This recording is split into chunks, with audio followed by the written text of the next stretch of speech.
Hola, mi amigos. Me llamo Scott. You're watching Regular Veteran. My friends and family call me Scooter, so just call me Scooter. Today I'm talking Cuba, where the people own everything and the government owns more. We went to Cuba back in 2018. I went with my fiancé and a few of her family members, and we had a really great time and really got to experience communism, which was a view of the past like none other. And we were able to stay in just an Airbnb, which I did not expect at all, but it was awesome. It had a great view. It didn't have a ton of amenities, but I don't think you really go to Cuba for amenities. I personally love the old cars, and man, they show some wear and tear, but they have been taken really good care of. Or Frankensteined into something that looks like it's from the 50s, but really it's something from multiple countries and multiple centuries. I mean, decades. Dang it. Man, the utmost respect to all of those mechanics in Cuba. We pretty much walked or took a taxi everywhere we were going, which is way better so that you can connect with the local populace. And, well, if I had better soccer skills, I probably would have connected a little bit more, but I'm trash. So I'm just looking through the fence like, I wish I could play with you guys. And then I'm just like, hey, babe. Babe, I love you. There's this beautiful tension in Cuba where communism reigns, but the underbelly of capitalism is really what puts smiles on Cuban faces. And how does that play out over the long term? It was interesting to look at the shelves and see that it was one brand of everything. Grocery stores and restaurants don't really have what you think of or see on the menu. You have to get your Wi-Fi from some guy because you have to get a card that has a PIN that you log into, and it's worse than DSL. What the hell? It's romantic, it's beautiful, it's Caribbean, it's island, it's amazing. But resources are scarce and sharing has a clear hierarchy. So you gotta pay for shots like this. Literally. Perfect. The first night, done. Day 2. This time, just exploring, just more exploring. Just like, what's up? What can we see? Where can we go? We went out to eat. Look at this. This is just Cuba. This is just like any rooftop you go to. This is just Cuba. Sorry about the vertigo here. I'm talking to you, Danny. Whoa. That's our taxi. Let's get going.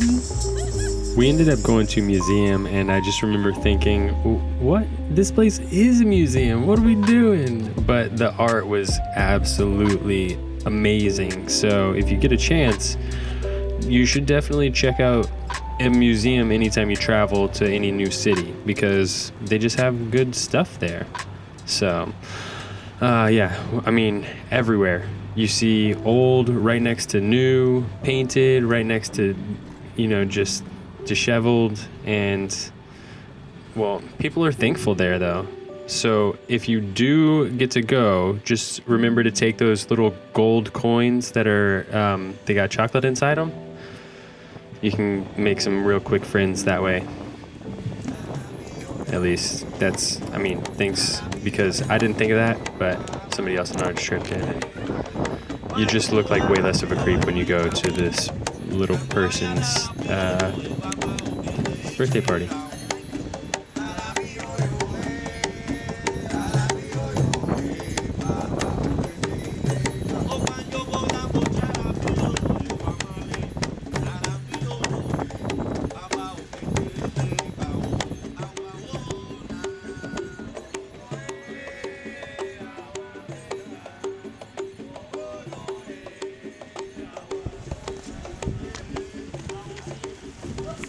really got to get better at soccer. I mean football.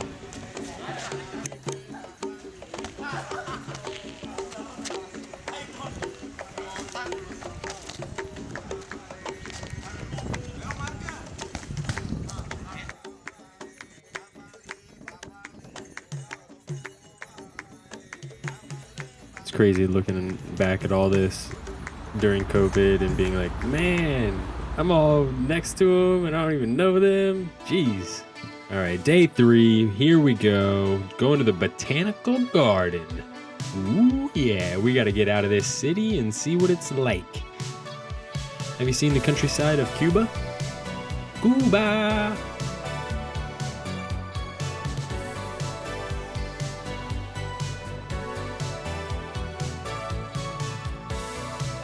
Little road trip. It was about 45 minutes out to the botanical gardens and saw a lot of nothing really, just greens. But the botanical gardens, we had lunch there and they were so kind and they just gave us so much food and it was pretty much all vegan. Like everything was just plants. They just had a bunch of plants. They don't do much animal agriculture from what I saw there. We pretty much got stuck at the botanical garden, and honestly, I still don't even know who called and got us a taxi, but someone's nephew showed up, and well, that's not him. That's Scott. That not me, Scott. That's the different Scott. And then you see that guy up front. That's the taxi driver that showed up, and he was a handsome guy. Some were more taken by him than maybe the rest of us, but again, the taxi was good ride. He had some hip hop that was like, wait, I couldn't get a hold of this on Spotify. Where'd you get this? We went back to the Airbnb, called it a night, and then the next day, Danny and I were like, you know what? This is our day. We're going out. We're going to figure something out. We're going to see Cuba. And my oh my, is she not the most beautiful? I'm such a lucky guy. Cheers, my love.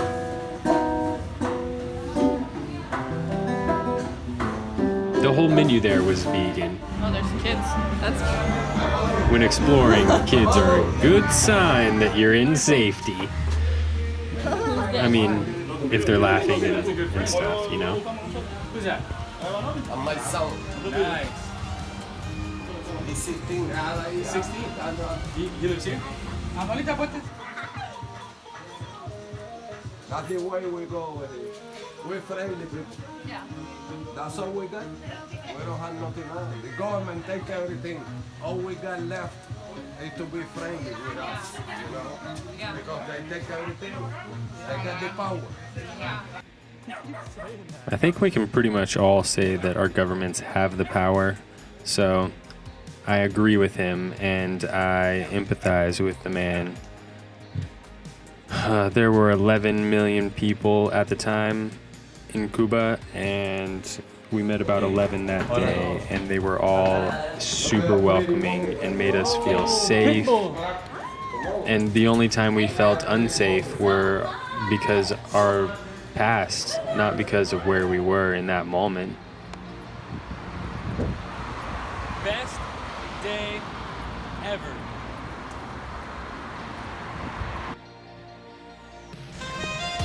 The next day we went out to Ernest Hemingway, like his cove.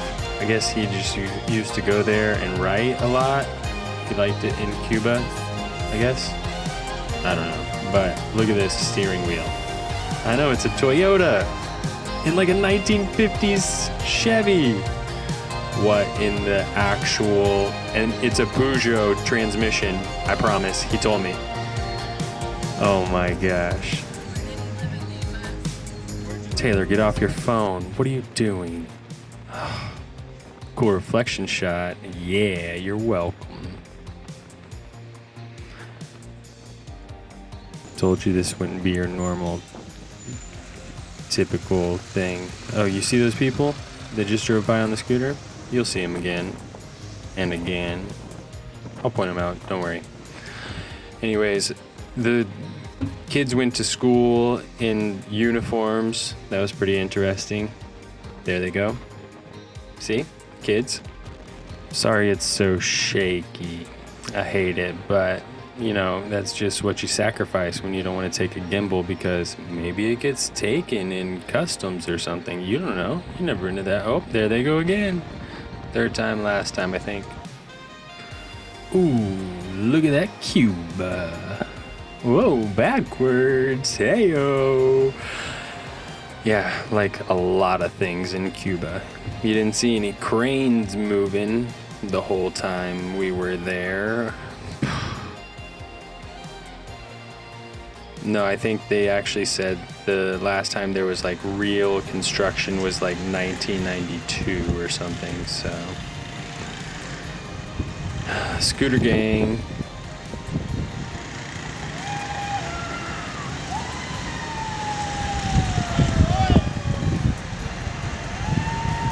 Vive Fidel, huh? Okay.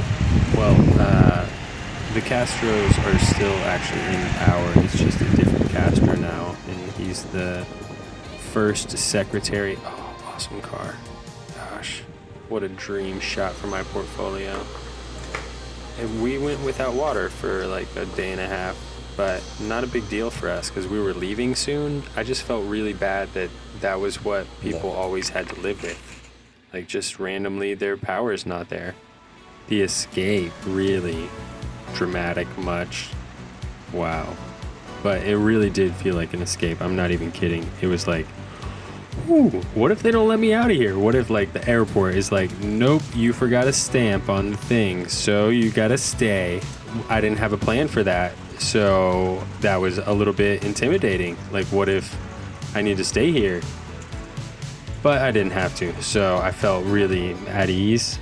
But yeah, we just toured and went through Havana and had some food and made our way to the airport and GTFO'd.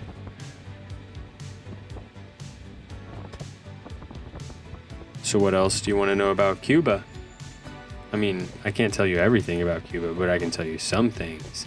And if you don't want to know about Cuba, then I can tell you about veteran things. That's actually what I usually do, but this was just like, well, I got all this footage and I got to talk about it somehow. And I mean, there's a huge difference in communism and socialism, and this was a clear example of communism. And I just needed to figure out how to tell this story, and I don't know if I did a good job or you learned anything or laughed at all, but whatever.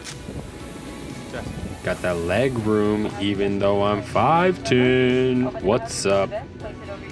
I used to actually drive staircases like that when I was in the military, so you're welcome for that fact. You're welcome. I said it again. Sub, share, comment. Let's love each other.